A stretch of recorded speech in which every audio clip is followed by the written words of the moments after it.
అప్పు కోసం వెళ్తే బ్యాంక్‌లో అధికారులు లక్ష ప్రశ్నలు వేస్తారు. ఈ డాక్యుమెంట్ తీసుకురా, ఆ డాక్యుమెంట్ తీసుకురా అని సవా లక్ష పనులు అప్పజెప్తారు. తిరిగి తిరిగి లోన్ రాక విసుగు వస్తుంది. సరిగ్గా ఇలాంటి వాళ్ళనే టార్గెట్ చేస్తున్నారు కొంతమంది దుండగులు.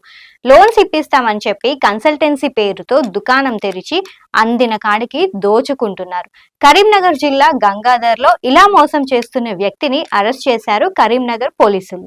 అప్పు పుట్టాలంటే ఆస్తులు తాకట్టు పెట్టాలి. అంతేకాదు బ్యాంకులో అడిగిన అన్ని డాక్యుమెంట్లు సమర్పించాలి.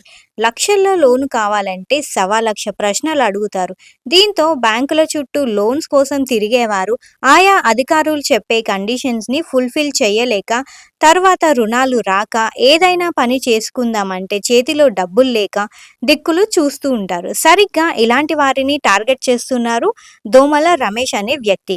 కరీంనగర్ జిల్లా గంగాధర్లో Anjaniputra loans and insurance consultancy అనే పేరుతో దుకాణం తెరిచారు. ఇల్లు, ఫ్లాట్లు కొనడానికి, రేకుల షెడ్డు కట్టిన ఇంటిపై ఇల్లు రిపేర్ చేసుకోవడానికి, ఓపెన్ ఫ్లాట్స్, మార్టిగేజ్ ఇటువంటి ఉన్న లోన్స్ పైన టాపప్ ఇలా అన్ని అంశాలకు లోన్స్ ఇప్పిస్తామని ప్రచారం చేస్తున్నాడు రమేష్.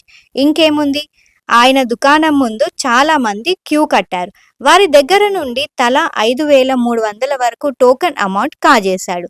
ఓ బాధితుల వద్ద 15 లక్షల లోన్ ఇప్పిస్తామని చెప్పి 66,000 కొట్టేశాడు. అలా డబ్బు చెల్లించిన వ్యక్తి లోన్ కోసం అడిగితే ఇదిగో అదిగో అని చెప్పి తప్పించుకొని తిరుగుతున్నాడు. మొత్తంగా 20 మంది బాధితులు తయారయ్యారు. తమ లోన్స్ ఇప్పించకపోవడంతో అందరూ కలిసి పోలీసులకు ఫిర్యాదు చేశారు.